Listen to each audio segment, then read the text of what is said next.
창세기 18장 1절에서 8절까지의 말씀 저와 여러분 한 절씩 교독하시다가 마지막 8절은 다 같이 한 목소리로 읽겠습니다. 여호와께서 마므레의 상수리 나무들이 있는 곳에서 아브라함에게 나타나시니라. 날이 뜨거울 때에 그가 장막문에 앉아있다가 즉 사람 셋이 맞은편에 서 있는지라. 그가 그들을 보자 곧 장막문에서 달려나가 영접하며 몸을 땅에 굽혀 이르되 내 주여 내가 주께 은혜를 입었사오면 원하건대 종을 떠나 지나가지 마시옵고 물을 조금 가져오게 하사 당신들의 발을 씻으시고 나무 아래에서 씻으소. 내가 떡을 조금 가져오리니 당신들의 마음을 상쾌하게 하신 후에 지나가소서. 당신들이 종에게 오셨음이니이다. 그들이 이르되 내 말대로 그리하라.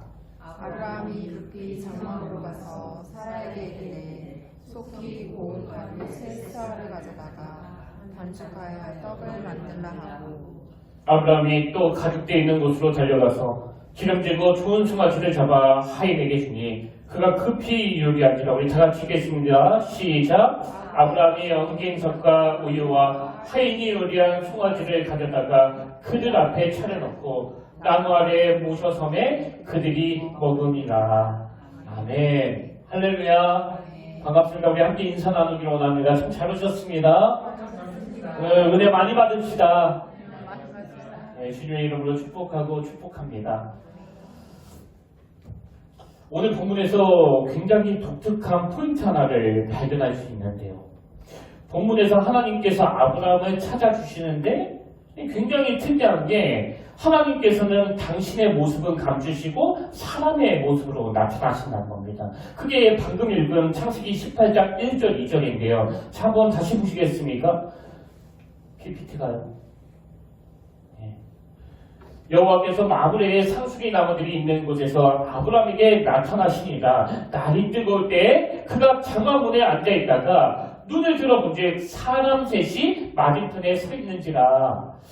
이 사람 셋에 대한 분석이 여러 가지로 많지만 대부분의 학자들이 이 세 사람을 하나님과 두 천사라고 해석을 하고 됩니다. 그러니까 아브라함이 눈을 들어본즉 사람 셋이 맞은편에 서 있는지라. 지금 아브라함 눈에는 하나님이 아니라 지나가는 나그네로 보이는 겁니다. 이 내용이 3절에도 나오는데요. 이르되 내 주여 내가 주께 은혜를 입었사오면 원하건대 종을 떠나 지나가지 마시옵고. 이렇게만 읽으면 아브라함이 꼭 하나님을 알아본 것처럼 그렇게 느끼게 번역을 해놨지만 이 3절을 세 번역으로 한번 보십시오. 아브라함이 말하였다. 손님들께서 저를 좋게 보시면 이 종의 곁을 그냥 지나가지 마시기 바랍니다. 그러니까 아브라함이 하나님과 두 천사를 알아본 것이 아니라 그 뜨거운 한낮에 자기 집 앞을 지나가는 나그네 손님으로 인식을 하는 겁니다. 그럼 여러분 이런 질문이 가능하지 않습니까? 하나님은 왜 당신의 모습을 감추시고 이 사람의 모습으로 나타나셨을까?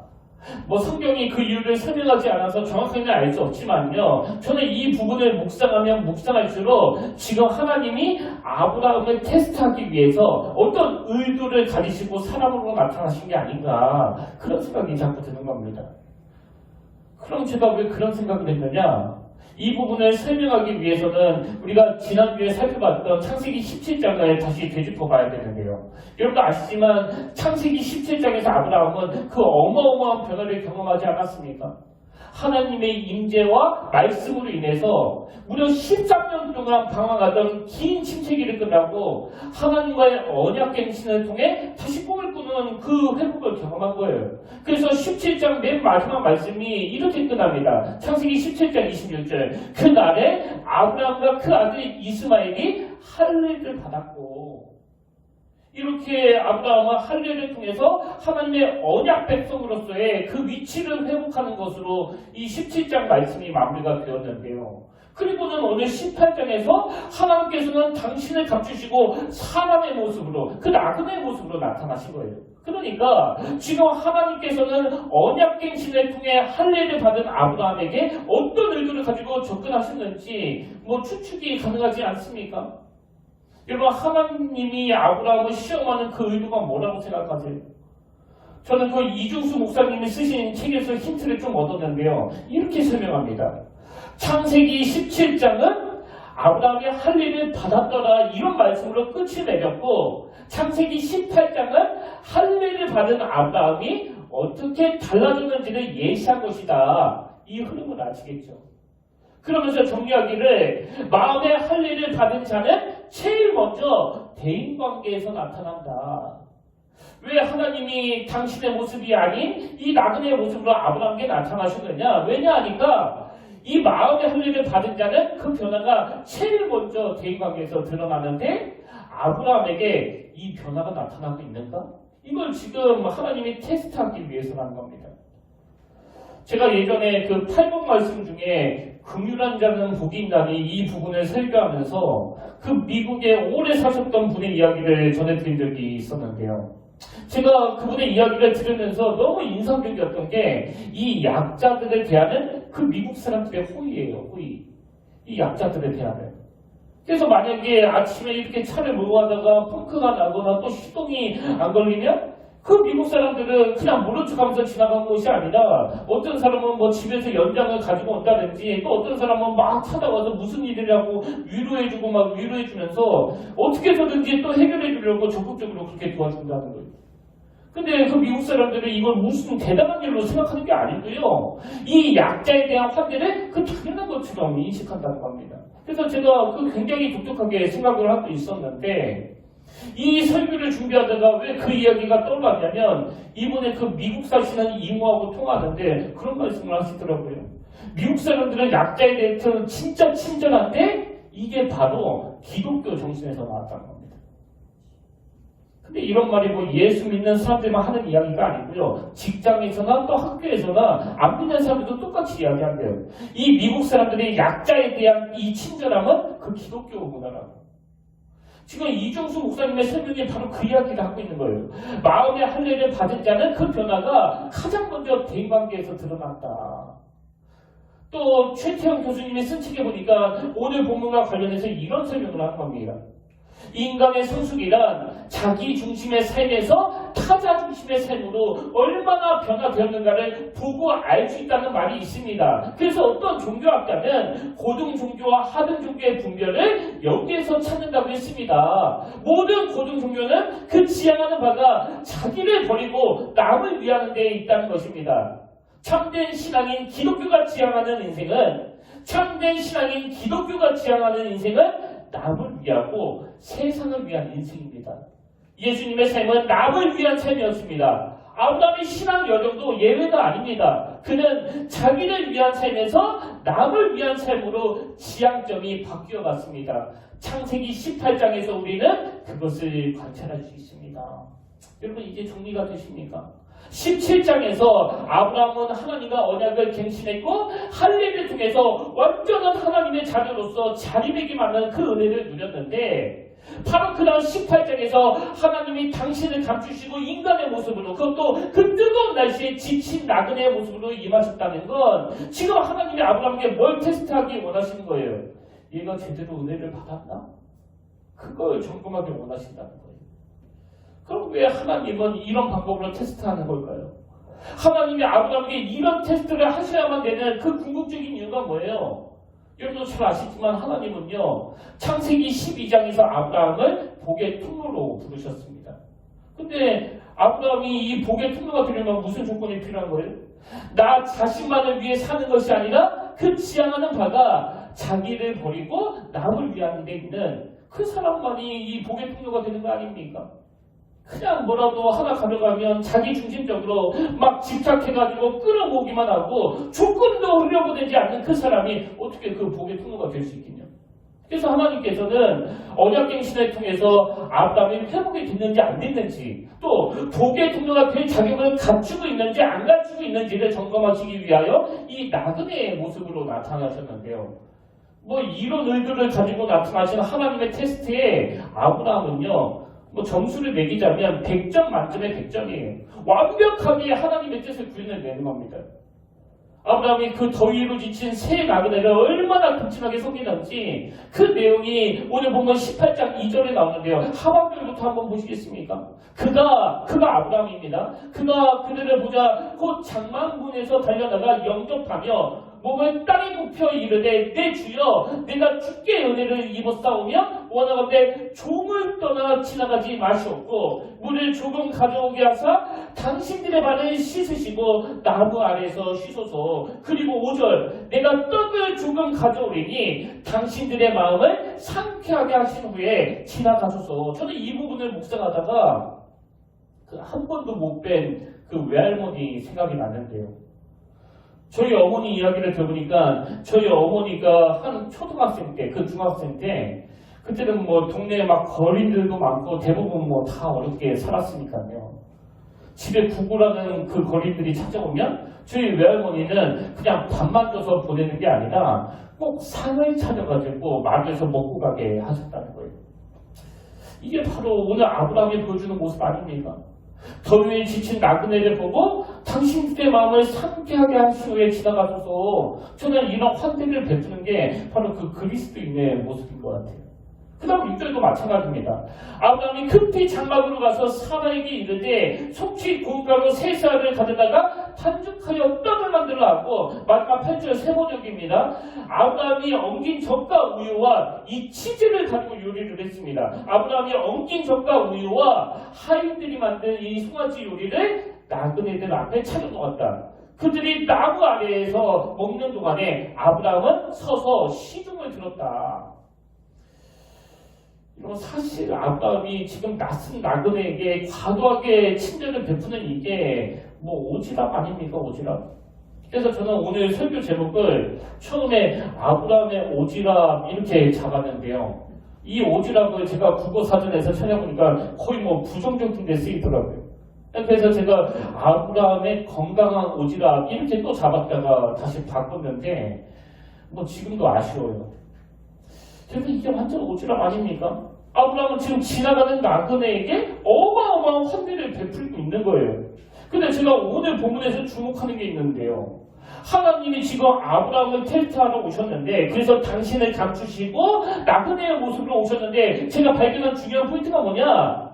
지금 하나님이 테스트하시는 그 범위가요. 그냥 평범한 일상에서 일어나는 일들이 같은 거예요. 뭐 우리 생각에는 17장과 같은 막 그 어마어마한 은혜를 받았으면 하나님이 아브라함에게 어떤 고난이도의 테스트, 평상시에는 절대 할 수 없고 또 누구도 못하는 그런 테스트를 하셔야 될 것 같은데 하나님은 그냥 지나가는 이 나그네 문제를 가지고 테스트를 하신다는 겁니다. 그래서 여러분 혹시 이런 문장 보신 적 있습니까? 그리스도는 이 집의 주인이시오 식사 때마다 보이지 않는 손님이시오 모든 대화에 말없이 듣는 이시니라. 이 문장이 저희 집 그 대전집 식탁에 써있기 때문에 저는 뭐 밥 먹을 때마다 이 문장을 많이 봤는데요. 여러분 무슨 뜻이에요? 우리 주님은 우리의 일상생활에 관심이 많으시고 평상시 모습을 주목하신다는 거예요.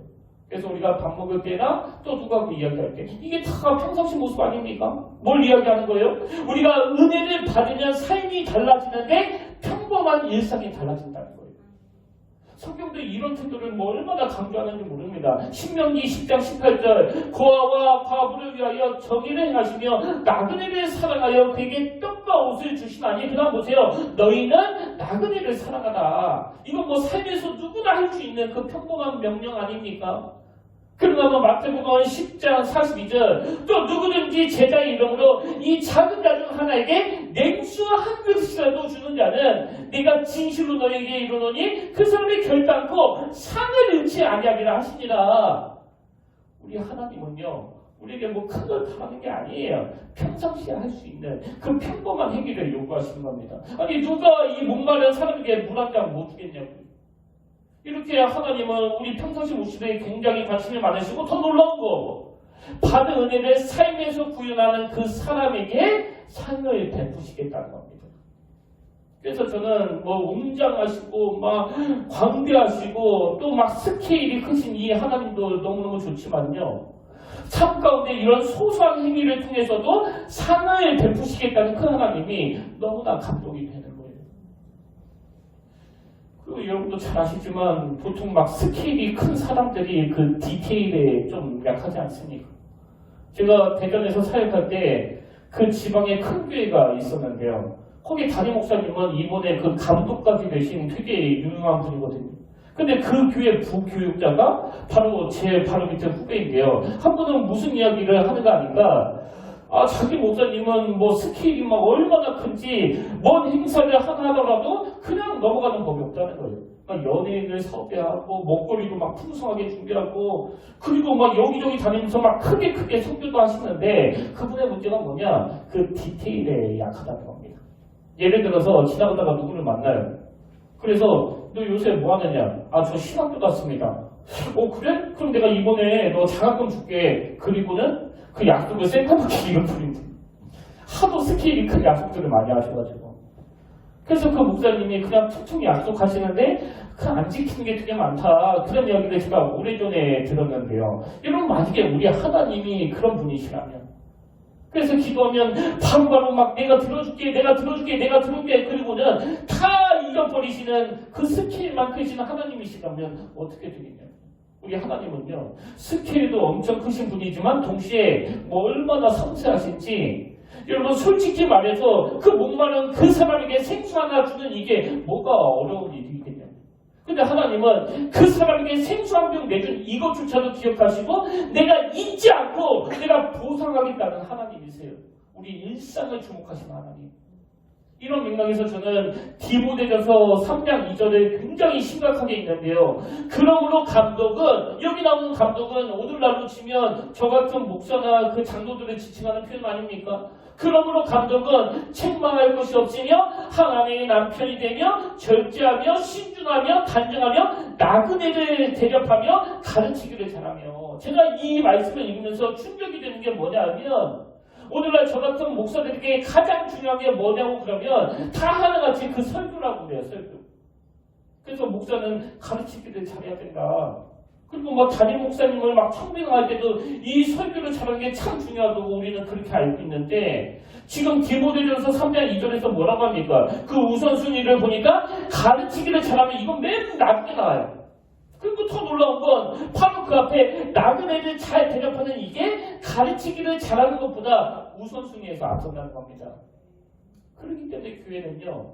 목사가 뭐 얼마나 설교를 잘하느냐 이 기준으로 보시면 안 되고 그 목사가 참 그 별거 아닌 사소한 일에도 늘 마음을 잘 쓰느냐 이게 성경이 말하는 좋은 목회자의 기준이에요. 이런 면에서 여러분은 저를 그냥 강단에서만 보고 계시기 때문에 저를 잘 모르시지만요. 저는 이런 말씀들을 보면서 찔림을 많이 받는 거예요. 나는 정말 내 앞에 나그네의 모습으로 찾아온 그 사람을 놓치지 않고 있나. 그리고 그 사람을 도와주려는 몸부림이 내 안에서 일어나고 있나. 여러분 만약에 제가 그런 분들을 만나도 아무 일도 하지 않고 있다면 저는 좋은 목사가 아니에요. 그리고 제가 모든 성도님들의 마음을 다 흡족하게 하지는 못하지만 그래도 약속 하나를 하고라도 힘이 닿는 한 그 약속을 지키기 위해서 몸부림을 치며 애쓰는 그 목사가 하나님이 원하시는 목사라는 걸 저는 디모데전서 3장 2절에서 교훈을 받는 겁니다. 그런 의미에서 오늘 하나님의 저 같은 목회자들에게 원하시는 건 이런 나그네를 잘 대접하는 일과 같은 일상에서 일어나는 그 소소한 변화라고 한다면 여러분은 어떠세요? 오늘 그 은혜를 누리고 계십니까? 여러분이 회사에서 가정에서 만나는 그 주변 사람들에 대한 태도가 더 부드러워지셨나요? 하나님이 왜 아브라함에게 그 나그네의 모습으로 다가오셨겠냐? 최근에 어느 작가가 쓴 글에 보니까 이분이 그 프랑스를 방문했다고요. 근데 파리의 어느 서점에서 이런 문구를 발견했다고 합니다. 낯선 사람을 환대하다 그는 어쩌면 변장한 천사일지도 모르니. 저는 우리나라 분들 뭐 너무너무 좋아하지만 정말 마음에 안 드는 게 너무나 각박한 이 시대를 살아가다 보니까 남에게 환대를 베풀 줄도 모르고 남이 베풀어주는 그 환대를 누릴지도 몰라요. 이번 주에도 제가 여기 그 교회 엘리베이터를 타는데 여기 학원에 다니는 그 학생인 것 같아요. 제가 먼저 엘리베이터를 타고 저 학생이 저기 뒤에서 걸어오길래 이 엘리베이터를 잡고 기다리고 있었거든요. 근데 이 학생이 제가 엘리베이터 안에 있는 걸 확인하더니 뭐 황급하게 그 계단으로 확 올라갔다고. 뭐 제 인상이 좀 험악하게 보여서 그랬는지 뭐 쑥스러워서 그랬는지 모르겠지만 사실 제가 좀 그때 민망했었거든요. 여러분, 그럼에도 불구하고 제가 또다시 그 엘리베이터를 붙잡아야 되는 이유가 뭐예요? 환대를 베풀지도 모르고 베푸는 그 환대를 받을지도 모르는 이 삭막한 시대에 하나님이 우리에게 빛과 소금이라는 그 역할을 부여해 주셨기 때문에 이런 작은 후일을 통해서 우리는 이 세상을 변화시킬 책임이 있는 거거든요. 은혜 받은 사람의 태도는 무슨 어마어마한 일을 하는 게 아닙니다. 그 상대가 받든 안 받든 낯선 사람을 환대하라. 그는 어쩌면 변명한 천사일지도 모르니 이런 마음으로 삶 속에서 작은 친절을 베풀고 주변 사람들을 대한다고 할 때 우리 사회에 잠식해 있는 이 메마름과 삭막함은 많이 사라지리라고 저는 생각합니다. 그리고 오늘 아브라함이 바로 하나님의 이 테스트에 통과했다는 그 이야기예요. 그럼 이런 질문이 가능하겠죠. 아니 그러면 아브라함은 어떻게 그 알지도 못하는 낯선 나그네에게 이렇게 극진한 환대와 대접을 베풀 수 있었느냐. 이 질문에 대한 답을 아시려면 우리가 그 17장을 놓치면 안 된다고 생각하는데요. 다 아시지만 아브라함에게 있어서 이 창세기 17장은 한마디로 말해서 그 자격상실의 상태 아닙니까? 그는 하나님의 약속을 믿지 못하고 하나님이라는 그 첩을 통해 가지고 자식을 낳는, 그래서 하나님의 불신한 죄를 저질렀을 뿐만 아니라 그 13년 동안이나 그 사실을 깨닫지 못해서 허송세월했던 게 바로 이 아브라함이에요. 그리고 하나님이 그토록 원하셨던 아들 이삭을 통한 그 역사를 아브라함이 거절했기 때문에, 기다리지 못했기 때문에 하나님과 맺은 그 언약, 그 계획이 다 파괴된 거 아닙니까? 이렇게 자격상실에 빠진 이 아브라함이었는데, 근데 하나님께서 놀랍게도 창세기 17장에서 자격을 잃어버린 아브라함을 향하여 말로 다 할 수 없는 호의를 베풀어 주시는 거예요. 그 호의가 창세기 17장 4절에 나옵니다. 보라, 내 언약이 너와 함께 있으니. 무슨 뜻이에요? 비록 네가 나와의 약속을 깨뜨리고 비록 네가 내 언약을 막 다 파괴해버렸지만 내 언약은 여전히 유효하다. 이게 아브라함 입장에서 얼마나 그 큰 호의겠냐고. 근데 6절 말씀도 마찬가지예요. 내가 너를 힘이 번성하게 하리니.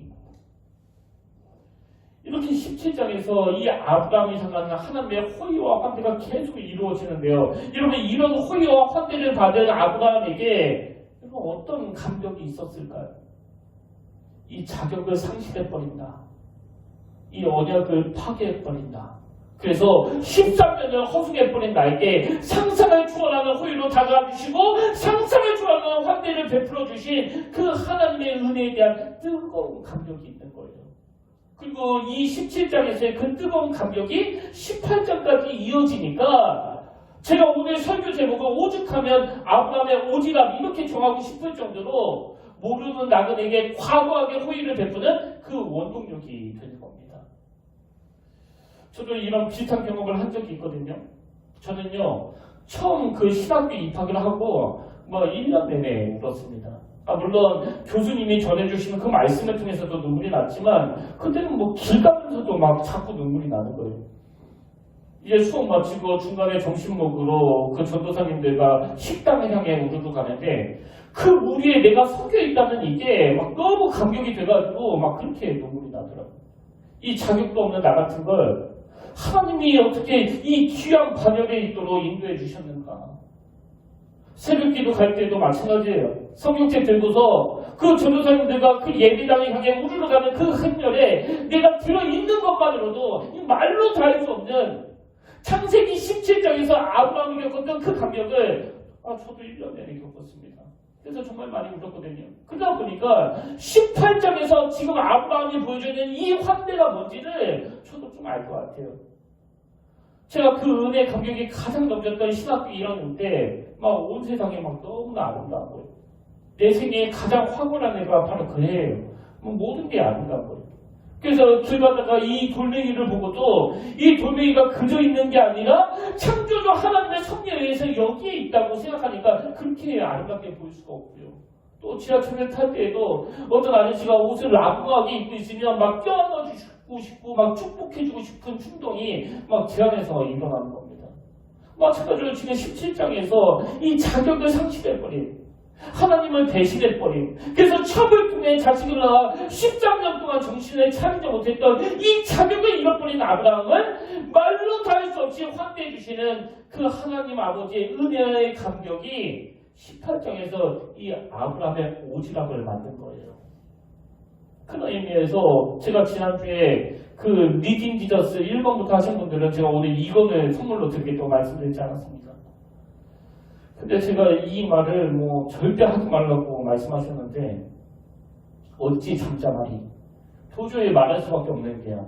사실 이 선물은 제가 준비한 게 아니고 저는 그냥 구입만 한 거예요. 돈은 그분이 내시고 지방에 계시는 어느 권사님이 후원하신 거예요.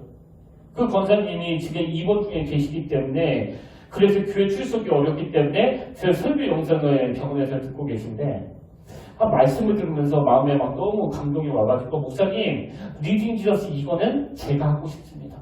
그리고 꼭 성도님들에게는 그냥 목사님이 주신 걸로 그렇게 해주세요 그러시더라고요. 근데 여러분 이게 참 독특하잖아요. 아니 왜 본인이 출석하시는 교회도 아닌데 우리 교회 성도님들을 위해서 이런 선물을 하시는 걸까? 참 간단합니다. 전 알아요. 이 권사님은 창세기 17장의 아브라함의 환대를 경험하고 계시는 거예요. 그래서 이런 분들에게 나타나는 100% 그 공통점이 다 자기 이름 얘기하지 말라는 거예요. 그리고 자꾸 고맙다고 그러면 그런 얘기조차도 하지 말라는 겁니다. 그리고 여러분 이게 2월 둘째 주에 하나님의 우리 교회에 베풀어 주신 호의라면요. 바로 지난주 목요일이에요. 어떤 작은 교회 목사님, 제 동교 목사님이신데요. 이 목사님도 꽤 어려운 환경에서 지금 목회하고 계시거든요. 지금 상가 주인하고 협상 중인데 자꾸 그 전세값을 올려달라고 해가지고 뭐 굉장히 힘든 상황이에요. 근데 이 목사님이 뭐라고 말씀하시는가 하니까 이번에 그 교회 전도용품으로 작은 우산을 준비하고 있는데 자꾸 우리 그 평택교회가 생각났다는 거예요. 그래서 자기 교회와 더불어 우리 평택교회 것도 준비했다고. 이거예요, 이거. 아니, 지금 자기 교회도 재정적으로 너무 힘들어서 전셋값을 두고 협상하고 있는 이 상황에 우리 평택교회까지 생각하시는 이 모수는 여러분 도대체 어디에서 나오는 거예요? 전 알아요.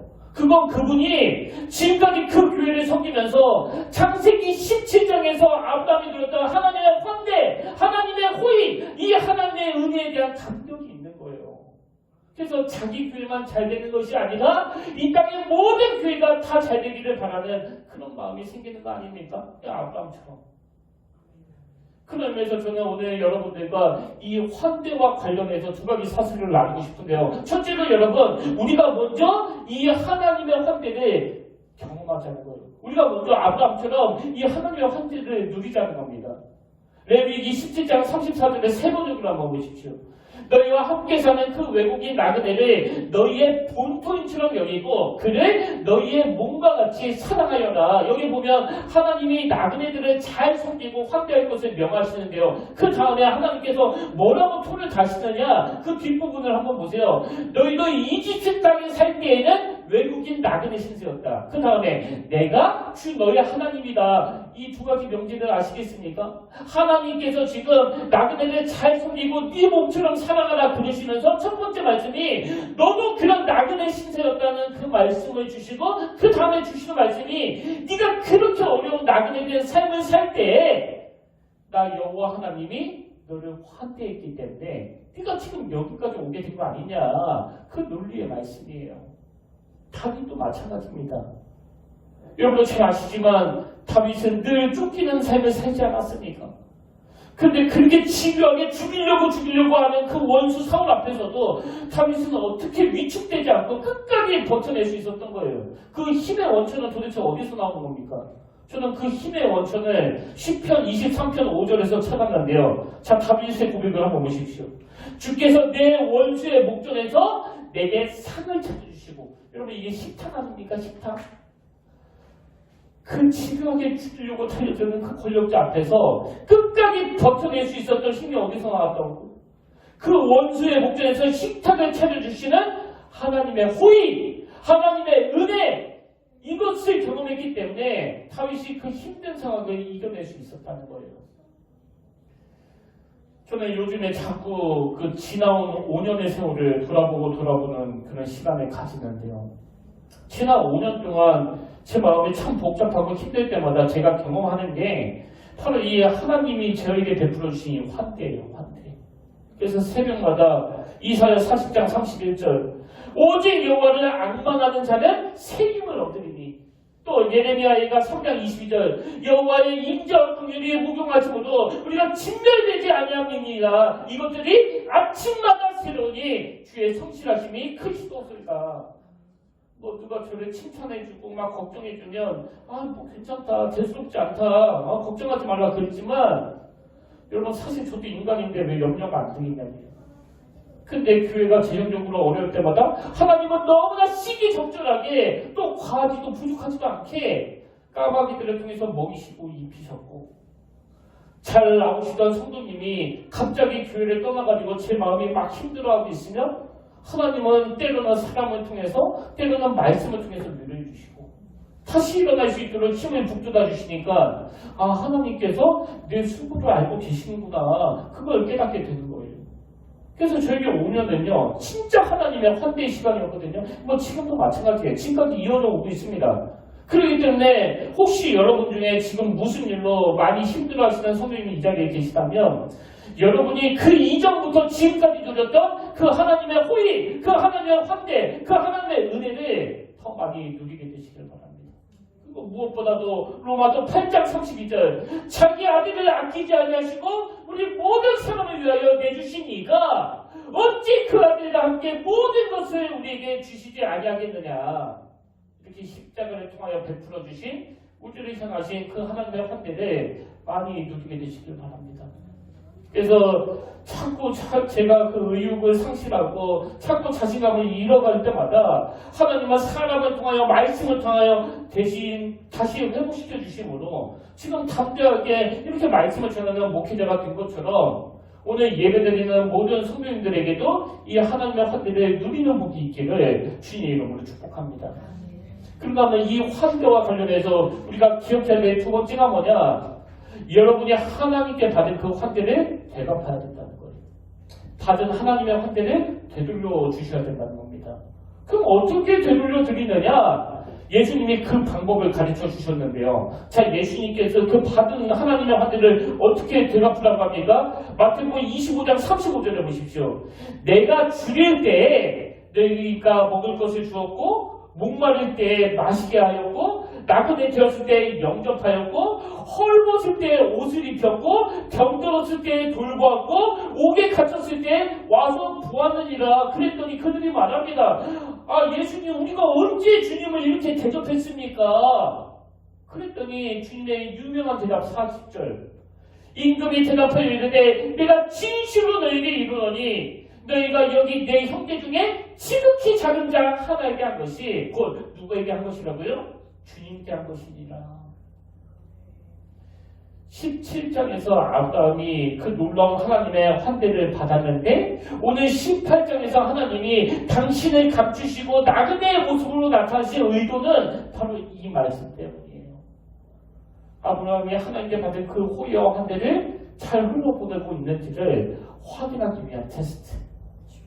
그래서 저는 지금까지 여러분들에게 받은 너무너무 많은 환대들 이렇게 부족한 종인데도 불구하고 끊임없이 기다려주시고 섬겨주시고 또 사랑해주시고 또 칭찬해주시고 또 주변 사람들 통해서도 제가 수많은 환대를 지금 누리고 있는데 여러분 제가 그 환대를 받으면서 나는 이런 대접 받을 만한 자격이 있지 그러면 이건 복음이 아니에요. 저는 빚을 질 거예요. 빚을. 그래서 여러분들은 더 잘 섬기려고 애를 쓰고 또 그 미자리 교회 목사님들을 만나면 뭐 많은 돈은 드릴 수 없다 하더라도 참 다만 얼마라도 그 봉투에 넣어가지고 이거 사모님이랑 식사 한번 하시라고 그런 작은 몸부림들이 그 사랑의 빚을 그 사랑의 환대를 되갚는 얘기를 하는 겁니다. 여러분 이제 이 뒷부분은 다음 주에 이어서 나누기로 하고요. 저는 오늘 결론을 맺으면서 여러분에게 그 한 가지 말씀만 더 드리고 싶은데요. 뭐 그 게시판을 보신 분은 아시겠지만 지금 튀르키예에 그 지진이 나가지고 5만 명의 사망자가 발생하지 않았습니까? 우리 도와야 돼요. 우리 되갚아야 됩니다. 저는 우리 평택교회가 그동안 하나님께 받은 허위와 환대를 어떤 식으로든 대갚아야 된다고 생각하거든요. 그래서 다음 주 헌금은 튀르키예와 시리아 지진 피해로 말로 다 할 수 없이 힘들어하고 있는 그들을 위해서 사용하려고 하는데요. 그러기 위해서는 먼저 저와 여러분이 그리고 우리 평택교회가 그동안 베풀어 주신 그 하나님의 환대를 이번 한 주간 많이 누리셔야 돼요. 저처럼 지치고 상하고 깨진 심령을 가지고 주님 앞으로 나갈 때마다 메말랐던 눈물을 회복시켜 주시고 다시 일어날 수 있도록 손을 잡아주신 그 하나님의 환대. 그래서 치유를 통하여 회복을 통하여 하나님의 환대를 누리신 저와 여러분이 그 은혜를 되갚는 마음으로 지금 어려움을 당해 낙심해 있는 그들에게 우리가 드리는 이 헌금이 사용되기를 원합니다. 그러다 하면 제가 전에도 예고했듯이 지금 조금만 도와주면 조금만 밀어드리면 다시 일어날 수 있는 5개를 놓고 제가 계속 기도하고 있거든요. 어떤 일이 있어도 제 목회 은퇴하기 전까지는 그 일을 위해서 계속 달려갈 거예요. 때를 얻든지 못 얻든지 간에. 혹여나 여러분이 아니 왜 맨날 목사님은 그 미자리 때도 그렇고 뭐 코로나 때도 그렇고 그리고 이번에 지진 피해도 그렇고 맨날 왜 이런 걸 하세요? 이렇게 물으신다면 제 대답은 딱 하나예요. 맨날 은혜를 공급받기 때문에 그렇습니다. 제가 말씀드렸잖아요. 이번 달에 어떤 일이 있었는지. 맨날 은혜를 공급받는데 어떻게 중단할 수 있겠냐고요. 그래서 이번 한 주간 여러분이 창세기 17장의 아브라함처럼 하나님의 은혜, 하나님의 호의, 하나님의 환대를 많이 누리시길 바라고요. 그리고 거기에만 머물러 계시지 마시고 18장으로 건너오셔서 내 주변에 내가 도와야 될 어떤 작은 한 사람, 그 사람에게 내가 받은 하나님의 호의를 대갚아드리는 이 하나님의 테스트를 잘 통과하시는 저와 여러분이 되시기를 주님의 이름으로 축원합니다. 그래서 저는 오늘 결단 찬양으로 사랑의 종소리라는 찬양을 함께 불러보기를 원하는데요. 가사를 보니까 주께 두 손 모아 비다니 크신 은총 베푸사 밝아오는 이 아침을 환히 비춰주세요. 그 다음 보세요. 오 주 우리 모든 허물을 보혈의 피로 씻기요. 하나님 사랑 안에서 행복을 갖게 하셔서 여러분이 이 은혜를 많이 누리셔야 돼요. 그리고 자격을 잃어버린 아브라함을 탓하지 않으시는 그 하나님의 사랑의 원리가 오늘 저와 여러분이 이 예배 자리에 나올 수 있는 원동력이 됐다고 한다면 그 뜨거운 은혜로 서로 믿음 안에서 서로 소망 가운데 서로 참아주면서 서로 감싸주면서 손잡고 주님께로 가는 그 여정 동안 하나님 내게 베풀어 주신 하나님의 그 놀라운 호의와 환대를 이제 저도 되갚으면서 살기를 원합니다. 우리 그렇게 간절히 소원하면서 이 찬양 하나님께 올려드리기를 원합니다.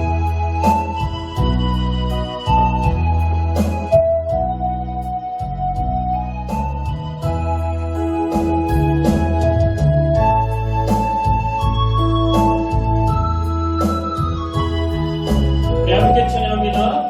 주께 두 손 모아 비나니 주께 두 손 모아 비나니 크신 은총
살아계신 하나님 아버지, 나그네 인생길, 궤도를 이탈하여 엉뚱한 곳으로 헤매는 우리 인생인데 지난 세월 되돌아볼 때 말로 다 할 수 없는 하나님의 호의와 환대를 받으며 여기까지 왔음을 고백하지 않을 수 없습니다. 오늘 창세기 17장에서 모든 자격을 상실해버린 아브라함을 탓하지 아니하시고 다시 주의 날개 아래 품어주시는 그 하나님의 은혜가 오늘 우리에게도 동일하게 부어졌음을 기억하면서 그 은혜에 대한 감격으로 하나님께 감사와 영광을 올려드리는 주님의 자녀들이 되게 하여 주시옵소서. 그런가 하면 내가 지금 살아 호흡하는 이것이 누군가에게는 선물이 되기를 원하오니 이번 한 주간 모든 성도들이 하나님의 호의와 환대를 충만히 누리되 일상생활 속에서 하나님의 심부름꾼이 되어 하나님으로부터 받은 그 호의와 환대를 되갚아드리는 저희들이 되게 하여 주시옵소서. 크고 놀라우신 하나님, 그리고 섬세하신 하나님의 일하심이 오늘도 빚진 자의 마음으로 받은 그 사랑을 그대로 흘러보내기 원하는 모든 자에게 나타나길 원하오며 이 모든 말씀 사랑이 많으신 예수 이름으로 간절히 기도드립니다. 아멘. 이제 우리 다 자리에서 일어나셔서 타성 찬양으로 내 마음의 주를 향한 사랑이 이 찬양 함께 부르기를 원하는데요. 우리 결단하면서 또 오늘 말씀 묵상하면서 또 가사를 생각하시면서 이 찬양 함께 부르기를 원합니다.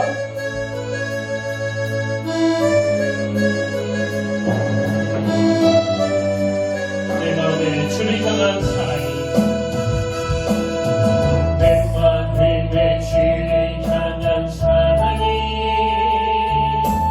나의 마음 주가 주신 진리로 나의 눈에 주의 눈물 채워주소서. 내 입술에 찬양의 향기가 내 입술에 찬양의 향기가 두 손에는 주를 닮은 섬김이 나의 삶의 주의 능력 나게 하소서. 하나님의 사랑이 영원히 함께하리. 하나님의 사랑이 영원히 함께하리. 십자가의 길을 걷는 자의 순교자의 삶을 사는 이에게 순교자의 삶을 사는 초롱하는 소리와 세상 유혹 속에도 초롱하는 소리와 세상 유혹 속에도 주의 순결하신 분은 되리라. 내 생명 주님께 드리니. 하나님의 사랑이 영원히 함께하리. 하나님의 사랑이 영원히 함께하리. 십자가의 길을 걷는 자에게 순교자의 삶을 사는 이에게 세상은 우리를 향해 조롱합니다. 조롱하는 소리와 세상 유혹 속에도 주의 순결하신 분은 내 생명 주님께 드리니.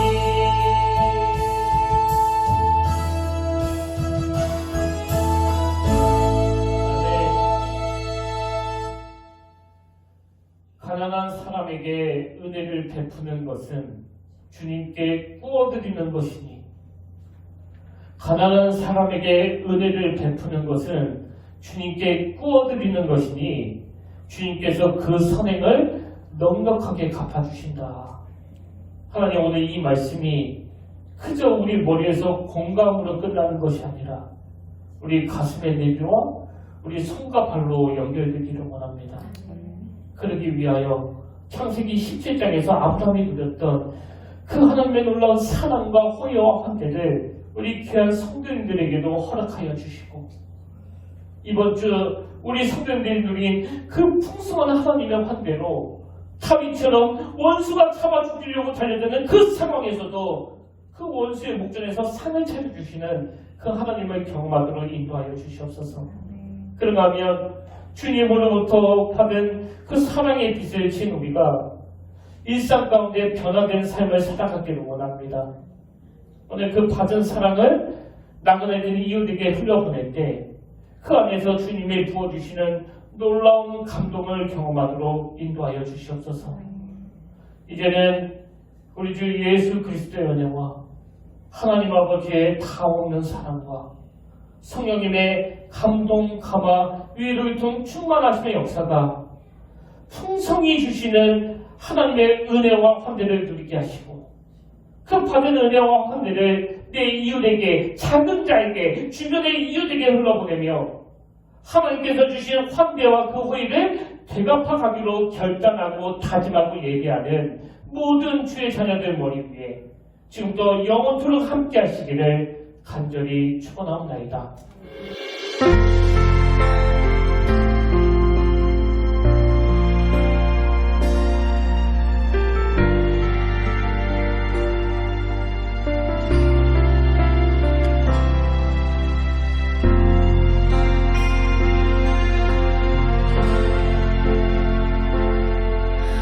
지금 서 있는 이곳에서 높임을 받으소서.